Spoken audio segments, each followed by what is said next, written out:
इस वीडियो में हम अकादमिक वर्ष 2024 और 25 के भाषा एवं गणित के 25 सप्ताह की शिक्षण योजना में आकलन के प्रकार एवं रेमिडियल शिक्षण की रणनीति समझेंगे। आकलन का उद्देश्य अधिगम स्तर के अनुसार बच्चों की प्रगति को जानना एवं उन्हें सीखने में आ रही चुनौतियों को चिन्हित कर शैक्षणिक रणनीति तैयार करना है। जैसे हमने भाषा शिक्षक संदर्शिका की समझ की वीडियो में देखा, साप्ताहिक शिक्षण के 5वें दिन दक्षताओं की पुनरावृत्ति और 6वें दिन सप्ताह भर में सिखाई गई दक्षताओं का आकलन कार्य किया जाना है। साप्ताहिक आकलन सप्ताह के 6ठे दिन दूसरे और तीसरे कालांश में किया जाना चाहिए। इस दौरान सप्ताह में सिखाई गई दक्षताओं का आकलन किया जाएगा, जिसके लिए कार्यपुस्तक में दिए गए मैंने सीख लिया कार्यपत्रक का उपयोग किया जाएगा।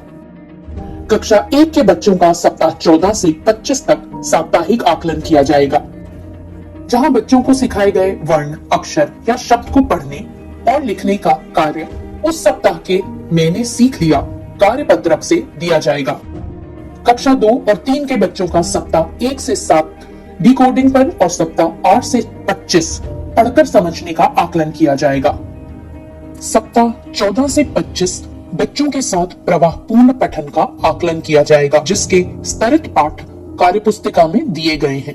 प्रवाहपूर्ण पठन के आकलन का तरीका शिक्षक संदर्शिका में उपस्थित है। आकलन के बाद बच्चों द्वारा प्राप्त अंकों को साप्ताहिक आकलन ट्रैकर में दर्ज किया जाएगा।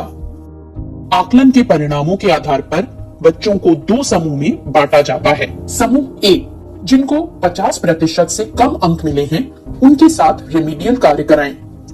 समूह बी, जिनको 50% या उससे अधिक अंक मिले हैं, उनके साथ उनकी दक्षता के अनुसार स्वतंत्र पठन, लेखन, कार्यपुस्तिका और पाठ्य पुस्तक से कार्य कराएं। ध्यान रहे, आकलन के आधार पर समूह विभाजन केवल शिक्षक की सुविधा के लिए है। इस वर्ष रेमिडियल कार्य सप्ताह के दिवस 1 से 5 में तीसरे कालांश के अंतिम 20 मिनट में किया जाएगा। दोनों समूह के साथ रेमिडियल कार्य की योजना शिक्षक संदर्शिका में विस्तारित रूप में दी गई है। जैसे हमने गणित की शिक्षक संदर्शिका की समझ की वीडियो में देखा, गणित के साप्ताहिक शिक्षण चक्र के अनुसार दिवस 5 में शिक्षक उस सप्ताह में सिखाई गई अवधारणाओं का समीकरण करेंगे।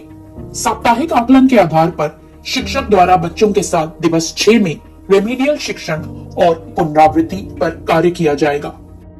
पहले 4 दिवस में पढ़ाए गए शिक्षण उद्देश्यों का समीकरण 5वें दिवस के पहले कालांश में किया जाएगा। शिक्षक संदर्शिका में समीकरण शिक्षण योजना का प्रतिदर्श दिया गया है। दूसरा कालांश रिक्त रखा गया है, जिसे जरूरत के अनुसार समीकरण शिक्षण योजना या आकलन के लिए उपयोग करना जरूरी है। समीकरण शिक्षण योजना करवाने के बाद तीसरे कालांश में आकलन प्रपत्र मैंने सीख लिया को कक्षा में छात्रों द्वारा हल किया जाएगा। मैंने सीख लिया कार्यपत्रक सप्ताह में पढ़ाई गई 3 दक्षताओं पर ही आधारित है। बच्चों को अभ्यास के अधिक मौके देने के लिए शिक्षक संदर्शिका में प्रक्रियात्मक प्रभाव जोड़ा गया है। दिए गए निर्देश अनुसार शिक्षक चिन्हित अवधारणाओं पर 8 से 10 प्रश्नों का स्वयं निर्माण कर बच्चों को नोटबुक पर स्वतंत्र रूप से कार्य करने के निर्देश दें। आकलन के बाद शिक्षक कार्यपत्रक की जांच करें और साप्ताहिक आकलन ट्रैकर में दर्ज करें। आकलन के आधार पर बच्चों को समूह ए और समूह बी में बांटा जाएगा। समूह ए, जिन बच्चों को 50% से कम अंक मिले हैं, और समूह बी, जिन बच्चों को 50% से बराबर या ज्यादा अंक मिले हैं। ध्यान रहे, आकलन के आधार पर समूह विभाजन केवल शिक्षक की सुविधा के लिए है।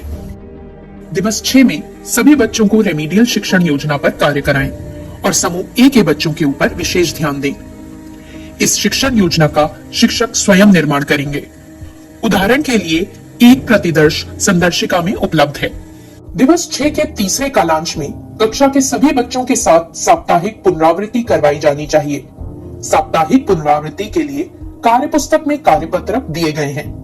आकलन और पुनरावृत्ति पत्रक पर कार्य पूरा होने के बाद शिक्षक बच्चों को अभ्यास के अधिक मौके देने के लिए प्रक्रियात्मक प्रवाह के अभ्यास के लिए निर्देश अनुसार 8 से 10 प्रश्न चिन्हित अवधारणाओं पर करवाएं। ध्यान रखें कि बच्चों के अधिगम स्तर की प्राप्ति को नियमित रूप से निपुण तालिका में दर्ज करें। आइए इस वीडियो के मुख्य बिंदु एक बार दोहरा लेते हैं। भाषा के शिक्षण में प्रत्येक सप्ताह के दिवस 5 में साप्ताहिक पुनरावृत्ति और दिवस 6 में साप्ताहिक आकलन किया जाएगा। गणित की शिक्षण प्रक्रिया में दिवस 5 में समेकन एवं आकलन किया जाएगा और दिवस 6 में रेमिडियल और साप्ताहिक पुनरावृत्ति किया जाएगा। आइए इस वीडियो में प्रदर्शित आकलन एवं रेमिडियल प्रक्रिया के मुख्य बिंदुओं का कक्षा कक्ष में पालन करते हुए कक्षा 1 से 3 के सभी बच्चों को निपुण बनाएं।